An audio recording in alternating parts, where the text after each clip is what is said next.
now.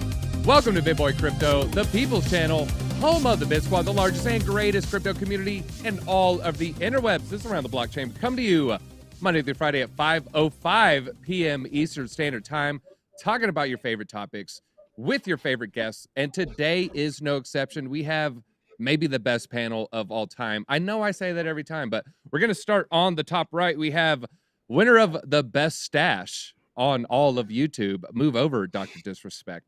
Then on the bottom right, we have Crypto Taco. I swear he's not 4 feet tall. That's just how the camera looks from NFT Alpha. Hey, Taco, you're on right now. Stop talking. Then on that bottom left, let us know in the comments if you want him to undo even one more shirt button. Maybe he will. It's Crypto Lifer. I think he bought a Larry Bird jersey today. Then on the top left, we have Rice TVx. Make sure you help support the channel. They just tried to take down his second channel yet again. Maybe it was that Stranger Than Fiction style content you're putting out there. He does get Stranger Than Fiction. You're going to have to check out his channel, see all that good stuff. But we're talking about 180,000 Ethereum being sucked out of the markets, being pulled out of these exchanges. Also, an SEC amendment snuck in the back, the very last second through the back door. We're going to definitely investigate that area. And we have 5 Apes flash loan. Did shadowy hackers, exploit the system? We'll investigate. But before we get into all that, you know what time it is, everybody. It is time for us to check out these broader crypto markets. And it looks like maybe the pump is back. We have a little bit of some solid green action across the board. Our first discussion is going to be on Ethereum. So I kind of want to focus on this Ethereum price. We definitely have it outperforming Bitcoin, about twice the 24-hour gains here, about twice the 7-day gains here. Now, Crypto Lifer, Ethereum is looking good. We had talked yesterday about, some psychological levels. And of course, Ethereum has that psychological level of $3,000. How is that going to look? Are we going to, I'm predicting maybe a little bit of rejection. You're the chart guy, though. What do you predict here? Well, they've been burning a lot. All right. So behind the scenes, people don't realize, Ethereum is becoming deflationary, right? So this is something I want to talk about. That is, a lot of people say, was ETH 2.0 priced in already? That's another question. I think it was a little bit, but I still think we're going to get a bump. See, what we have here is this is what's called the falling wedge, and the beginners in there. Also, if you look at it, it's a bit of a complex inverted head and shoulder. It's a elongated complex. See, you have a big head here and these little shoulders on each side. This can play to the upside. This is a neckline. We said we did breach that neckline. 3,000 is psychological support and resistance. Once we breach 3K, look for us to gap up pretty quick to 3,300. 3,300 is my favorite number, 33. We get above 33 and it's smooth sailing up to 38. We get to 38. To me, that could be the beginning of an alt season. Everyone have to realize that Ethereum is the leader of the alts. When Ethereum starts to pump, that's alt season. A lot of people, you're going to look at ETH, BTC. That chart's going to give you the information to kind of see how we're leading in to alt season. Once you see ETH really break through 38 to 4,200, I think the market's going to start picking up. We're at a precipice here. Also, whatever Bitcoin does, everyone knows Bitcoin is king. If Bitcoin decides to take a dump, Ethereum's falling it right down. But it did breach this support line that's been underneath it ever since about November. That's a big deal.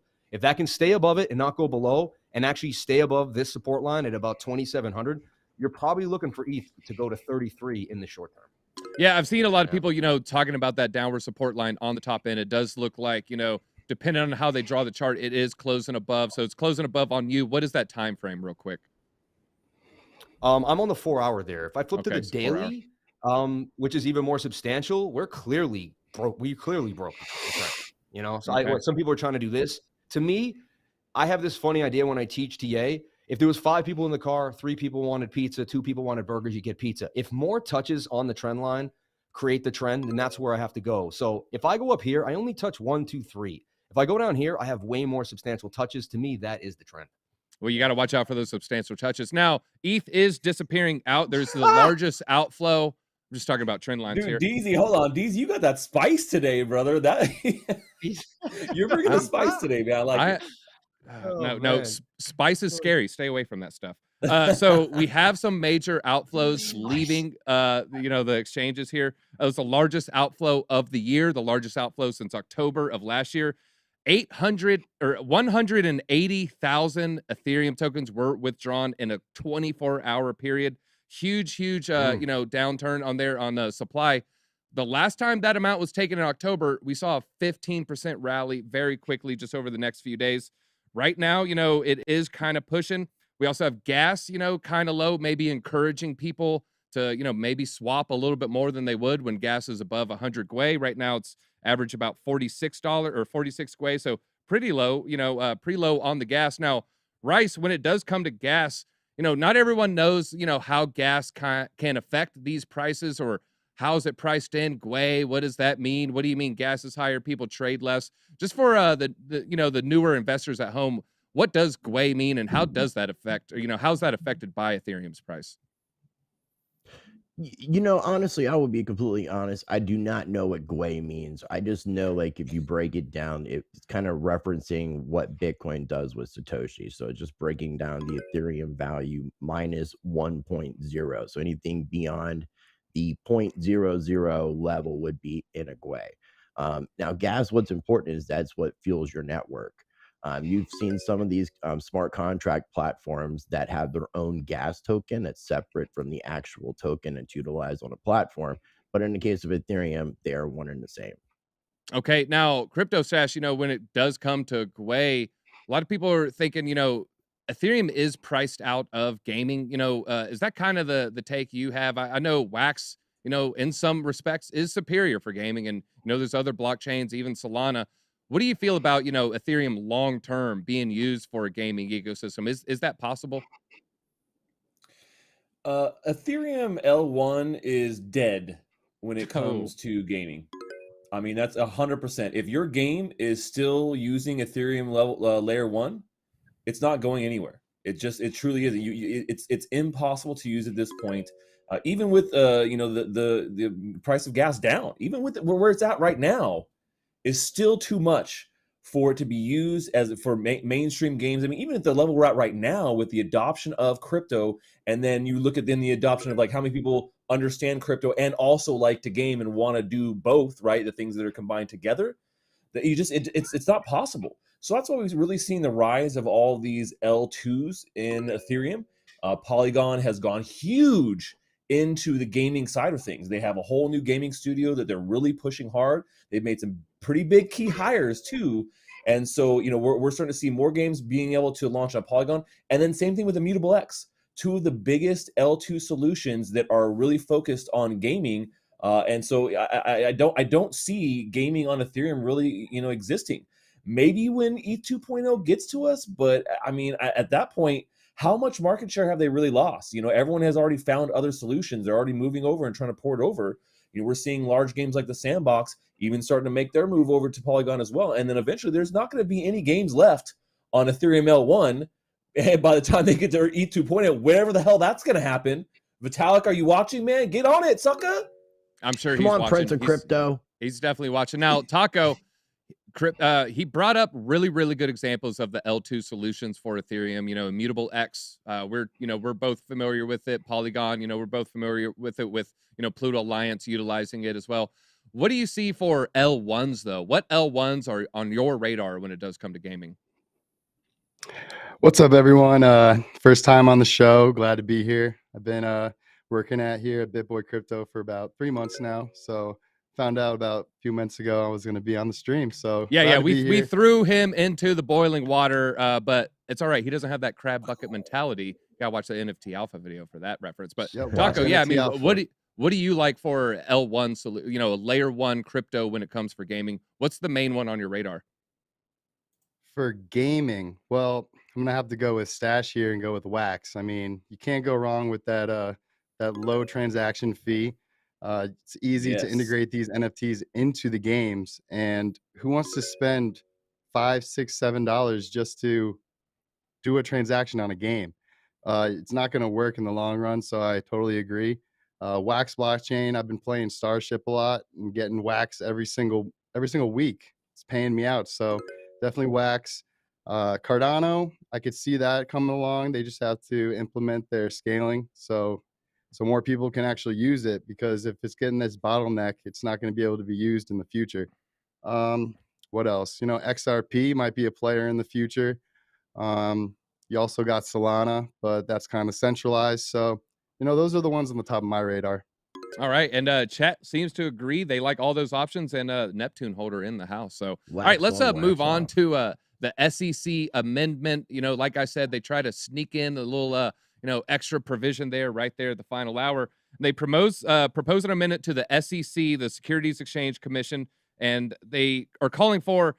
They almost keep it vague on purpose. It's very lawyery. I'm not even going to read the entire thing. I'm just going to read a small excerpt just so you can kind of get an idea of how they do choose their language. They want to include the definition of exchange to be systems that offer the use of non-firm trading interests and communication protocols to bring together buyers and sellers of securities. So communication protocols just seems such a vague term that you can't help but imagine, they might abuse their power if that does pass with this specific wording. It gets even worse when it comes to the, the language that they are trying to use here. But Rice, back to, maybe one of your favorite subjects here is, government overreach and, them people, trying to, push the citizenry into the corner. Everybody says, don't put baby in the corner. Well, they're definitely trying to put baby in the corner here.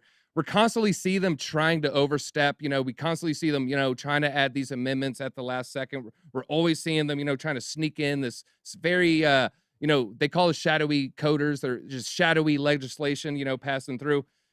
What is going to be the best, strategy for us to fight this? Is this be active on crypto Twitter? Is it going to be, call your local politician? Is it, maybe make some content? Is it tell your friends and neighbors? What can we do to, combat these shadowy legislators? Well, first of all, thanks again for having me back on the show. I greatly appreciate it. And I would definitely encourage people to check out Rice TVx. And it was Rice TVx to my backup channel that was removed. I lost my appeal. So second time in 2 weeks. It's crazy the censorship we're dealing with. Now, as far as to answer your question, I would say all of the above. And I would also add building alternatives, different solutions to get around these regulatory issues that are going to be coming about, because there's really no such thing as good regulation when it really comes down to how regulatory compliance and such works. And the SEC is just being very dirty when it comes to all of this. They're also trying to remain relevant. And there's a lot of stuff I'm going to be discussing here in just a second. But the Securities Exchange Commission deals with securities, and not all cryptocurrencies fall underneath that category. So they can't really just say that they are in charge of cryptocurrency in general. They are in charge of the security aspect when it comes to that, which would be like your ICOs and things to that effect. Now, what's really interesting is, that was 1934. Obviously, we need to have these things updated. Now, for the government to use verbiage that's basically not really giving you an explanation and plainly stating out what their intentions are, that's pretty much normal, unfortunately. The Howey test came out in 1946 due to a law case, and that's what they use to determine whether something's a security. We definitely need to be updating the Howey test itself. Because that in and of itself, you're looking at about 75 to 76 years of it being outdated, considering that we are in 2022. The other thing is you have 8 members of Congress that are concerned that the SEC are stifling innovation in cryptocurrency. And there's a bipartisan letter that was put forward by Tom Emmers from Minnesota, saying that they're being overburdensome. They're drowning companies with paperwork. And ultimately, I really feel like the government is going to create a cryptocurrency division, because you can't have all of these things spread out all against these different agencies regulating different areas of crypto. So I think having that agency is going to be something that the government is going to be working on. Biden kind of pointed towards that with the executive order. Unfortunately, we definitely need to get involved in politics. We need to support our organizations that are lobbying to politicians in regards to blockchain and crypto technology. And I would definitely encourage people to make sure that they're talking to their local politicians, their senators or congressmen, and voicing your opinion about how you feel about crypto and how you want them to vote for you, because they are your public servants. That's the reason why they're representing you. Yeah. Public service. Yeah. Call them up. Leave that long-winded voicemail. They have to listen to it. I was getting thrown off. I kept seeing a monkey coming across the screen. Yeah. He's looking, we got BJ working on the graphics in the background. That's your public servants right there. Those monkeys. We actually have footage of the public servants at work right now. This is a live feed from the SEC live feed happening right now. That's Yeah, this is the meeting. This is the I think people that's running Gary our country. Gensler's assistant.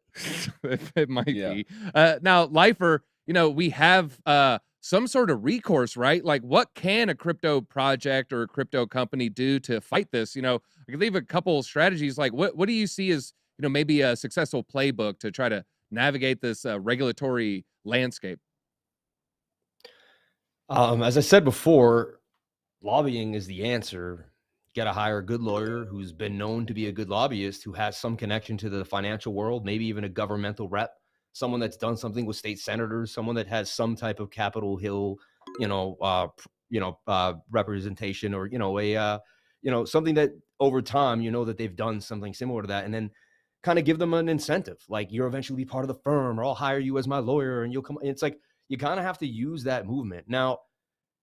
I don't even know if something can do something, because the way the SEC does this, and normally how they've done it, and people richer than me and more learned than me have explained this to me, is they don't want to give their playbook because they don't really have one. What they want to do is they want to take a company to court, find out as much information as they can about the company throughout the court proceeding, and then write a law behind the back that kind of traps them. They're trying to use these court cases, I believe, to find out more information. They're kind of skimming. I think that's why they're stretching the XRP case for so long. They're like trying to see what they can learn. They know they don't know enough, as these companies do. They didn't spend enough time doing their due diligence. They've been lazy, just like they've been using a 70-year-old law, like my man Rice said. If they had been like competent people, like people at this BitBoy channel that work hard every single day, they probably would have already fixed this and already got us into the forefront, and we would be really, really a strong company in crypto. Right now, I'm ashamed. Like, America's always been at the forefront, but because of like people that want to hold on to old control and not let us really progress, we're dealing with a lot of red tape that I think is kind of in the middle. So like, you asked a question, and I honestly don't have a full answer for you, because I don't think the SEC is letting us find that answer. I agree with you, actually. I think that is the best recourse. We can't really do it. No, I was going to say, I think that is the best recourse. I think lobbying, the FTX, Sam Bankman-Fried model, it's either that or the XRP model, which could take years, and there's no guarantee of winning. You gotta know someone money who talks. knows someone.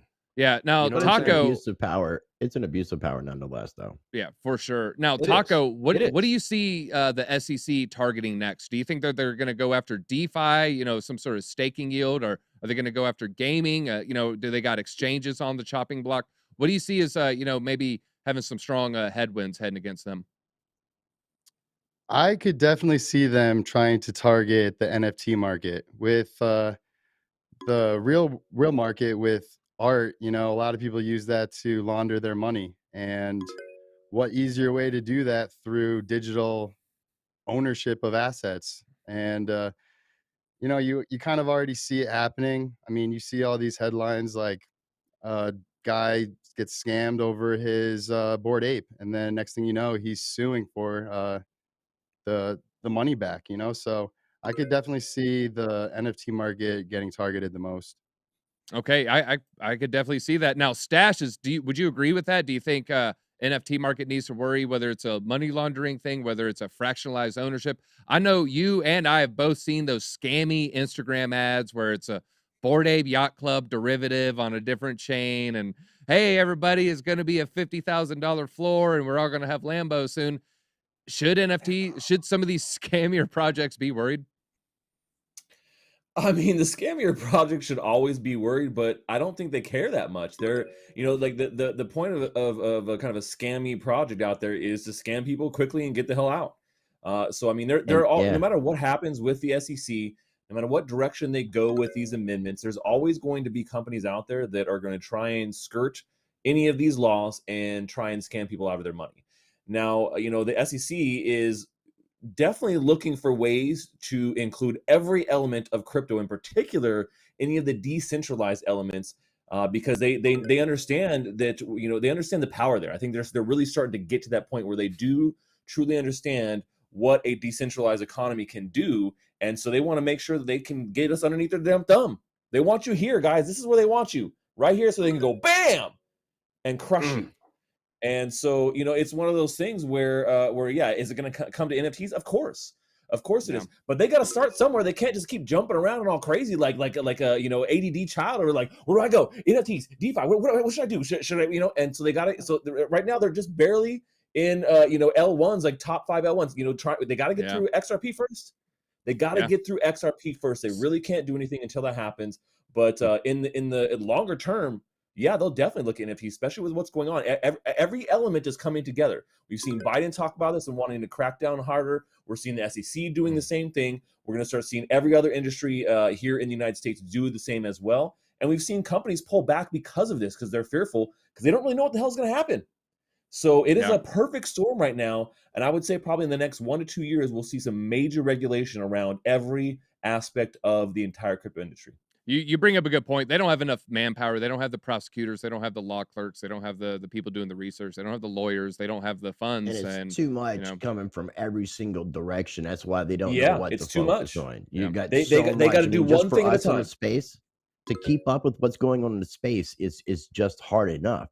If you're someone that's working for a government agency with all these different technologies coming out and advancing as fast as it does, it's just insane. So the example I give is you saw what they look like too. You guys just saw. You saw what the guys who over at the SEC and that was a live you saw what feed. they look like. That's it. That was That's where your lobbying money is going. It's going to these monkeys. They're just sitting there going boop, boop, boop, boop, boop, boop. They don't know jack shit.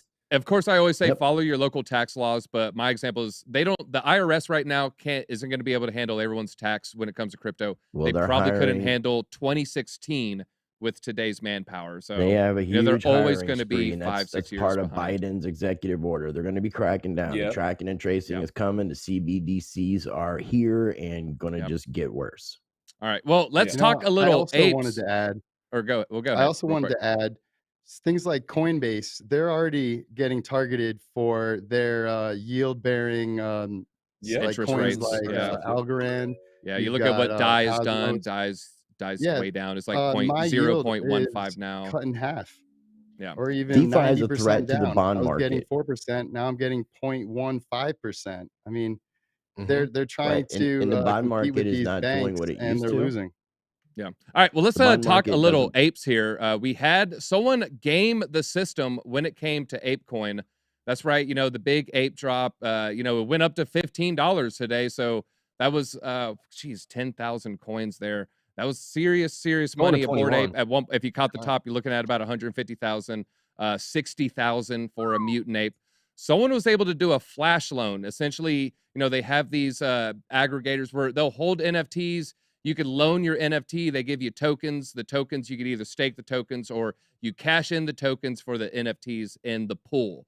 Someone flash, they bought a Bored Ape. They loaned it out with the pool tokens. They flash loaned 5 apes. This was all in one contract. We're talking about milliseconds here. Flash loaned the ape, then claimed the tokens, and then basically, received the ETH, turned it into ETH immediately, and then returned the apes. All of this was in essentially a second, and they got over $1 million doing that. So basically made 1.1 million in ApeCoin, all with one smart contract, just one press of a button there. Boom, everything.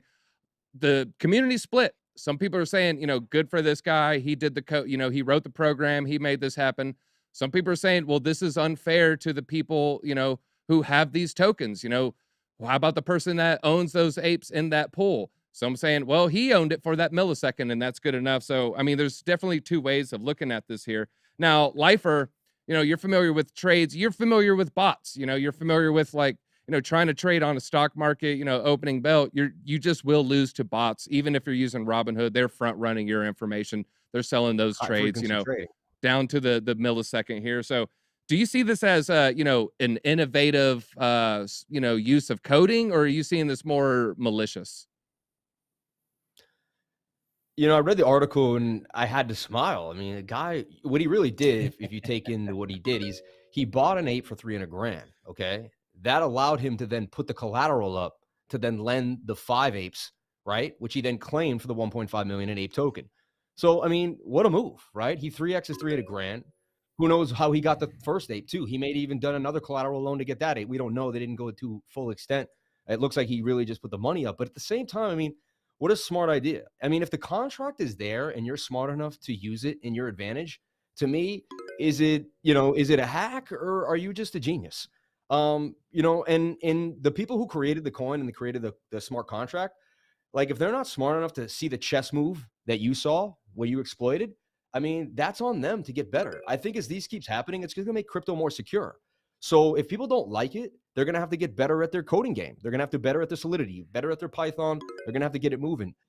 I like what he did. You know, I'm not a fan of when someone kind of does a shiest move, but at the same time, I mean, it looks well thought out. If the apes got put back, no one got anything taken from them. He did what he had to do. Also, those apes were in a vault. So the other people put them in may have been different people, maybe a collection of people. A lot of them didn't really want to take it out the vault, so they weren't going to claim it anyway. Maybe it would have been lost tokens. Maybe he just did a good thing and he actually recycled, you know, an airdrop that no one would have used. All right. I like that take. And chat's very upset at the button, by the way. All right. Now, let's see here.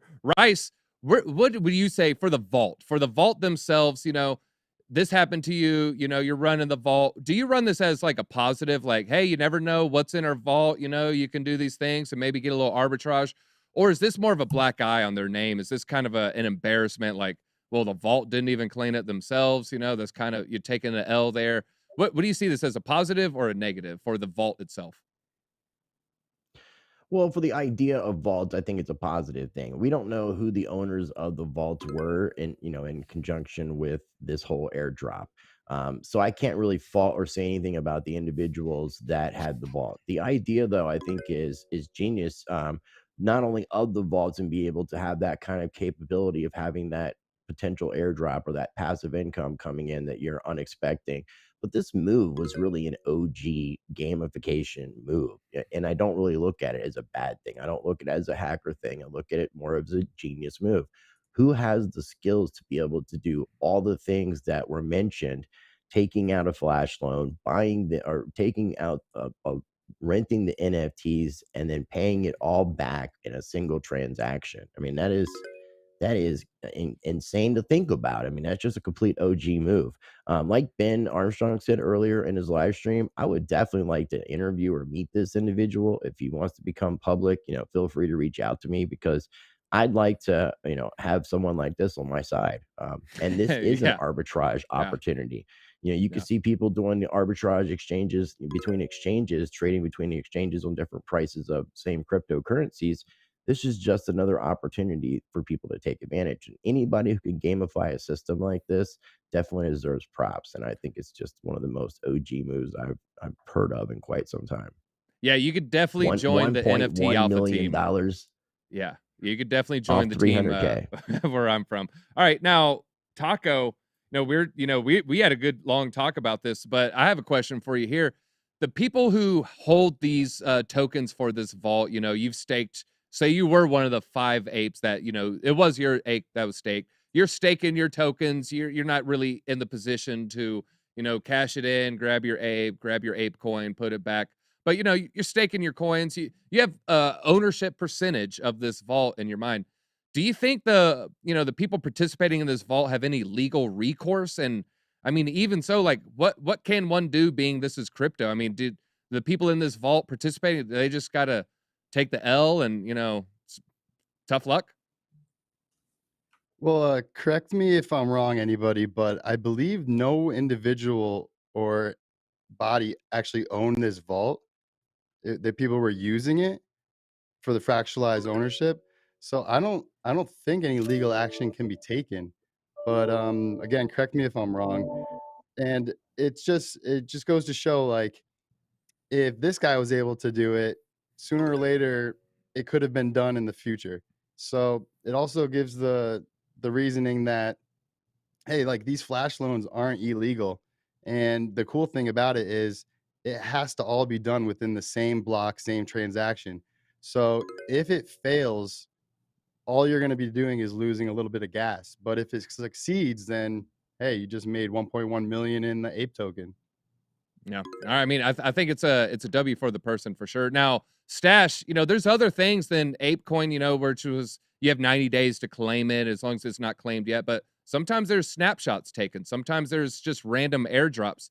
Is this just the risk inherent with the vaults? Is there ever going to be any kind of solution for this? Like, you know, for people who don't really know what a vault is, I mean, are those downsides something that maybe keep you away from them? So, you know, this happened on an NFT exchange called NiftX, and you know what they've done is actually pretty revolutionary with being able to take an NFT, fractionalize it, and essentially turn it into a fungible currency. Is it an inherent problem with the way that works? No. It's an inherent problem with the way Yuga Labs coded this whole airdrop. They screwed up, man. They screwed up. And it's kind of unbelievable that they would do this. You know, when you look at how airdrops are being done in general, it's a pretty, I mean, this is a pretty standard process when it comes down to NFTs. Is you're snapshotting the chain at a certain time. You're telling people, here's when it's going to be, or you don't tell them. And that's usually the best way of doing it, is you don't tell them. You say, hey, we did a snapshot 2 weeks ago, a week before we announced, you know, and now we've announced it now here a week after. And, you know, these are the people that are going to be getting it. These are the whole people who have been holding. Or you do it based upon, you know, how long people have been holding something, you know. And I think that is a much more democratic and fair way of doing it. And that's what we kind of see as an industry standard right now in NFTs. Now, Yuga Labs screwed up on that. I mean, they literally just like, how do you overlook that? How do you overlook this as an issue? So there was definitely something going on there. And I'm not going to try and conspiracy theorist this right here, but it could very well be that it was an inside job. That they knew that this was something they could take advantage of, or somebody knew they could take advantage of this, and they built it that way specifically on purpose. Now, think about that for a second. Is it possible? Yes. Just another way to be able for somebody to do it. And it may not even be like all of Yuga Labs or somebody. It may have just been one person, you know, their smart contract coder who decided, hey, this is a good idea. I doubt we'll ever see this person come forward and say, hey, it was me. I got all the ApeCoin. You know, here, congratulations. So, yeah, I think a lot of the blame actually goes on to Yuga Labs for not vetting out this contract and understanding, you know, like, or essentially abiding by what we kind of see as an industry standard of how we do airdrops. And this happens all the time. I mean, in particular on Wax, because you can, you know, get, you can put airdrops out for a very, very small amount of money. And it's just, like I said, it's a huge overstep and an oversight on their part. Now, on the other side of things, the person who took advantage of this, man, this is a very complicated thing to do. So you really do have to have a pretty high level of knowledge to be able to execute on something like this. And, you know, I think that when it comes down to like, well, what about the people who had their apes in that contract?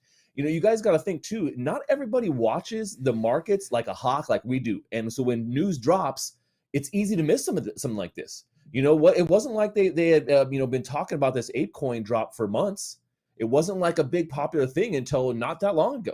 And so it could very well be that they just didn't see the news, and they probably would have claimed. You know, think about that. I mean, that could be your, you know, share of you know, 1/5 of $1.1 million. And so I think that you know, those people definitely lost out. But definitely genius part on it. Like I said, could it have been an inside job? Possibly. I would not put it past it when we've seen so many times something like this has happened. Insider trading being a big issue in cryptocurrency, because we're okay with, you know, people being anonymous, teams having anonymous members that are only represented by a little JPEG. No, that's a good two interesting takes there. I mean, I definitely agree with both of them. I think if it was an inside job, again, we're not saying it was. If it was, I'm sure it was just a rogue employee, no tacit endorsement from the team or management. And again, that would keep, they're going to stay secret. Another good point. There wasn't much advertisement about this ApeCoin. It could have very easily just been someone who had no idea. I mean, you'd be surprised. Just look how many Bored Apes get stolen. So a lot of these wealthy people, they have apes, and it's like, they don't even care. And that's the point. Yeah, you know, these Bored Apes have become like a status symbol. So a bunch of wealthy people pick them up. Right, exactly. They like, hey, well, we put in a contract here, whatever else. I was messing around with it, and they just don't, you know, they're not on top of it as much as we are. Yeah, they're saying it like, I could type my seed phrase in this thing too, right? Like, I don't know what I'm doing here. All right, well, that is all we got time for. It looks like Stache won it. You know what? It was that NFT, those NFT hot takes on those last two targets, their topics there. But Stache, feel free, leave us with some parting thoughts. You're taking us into the weekend here.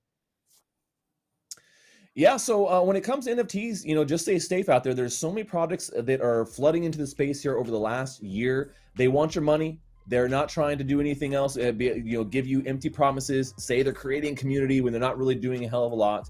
We're going to see, you know, as much as I'm bullish on NFTs, we're going to see a pretty big pullback here, I think, this year. So, you know, make sure you guys are investing wisely and stick with gaming. That's where the future's at. Yeah, future is gaming. That is all we got time for. I think there will be a nice pump tomorrow afternoon, tomorrow morning, though. People are going to be spending that ApeCoin. That's my thoughts. Make sure you check out Meta Money. Make sure you check out Frankie Candles. And, of course, subscribe to NFT Alpha. Until Monday, BitSquad. DZ out.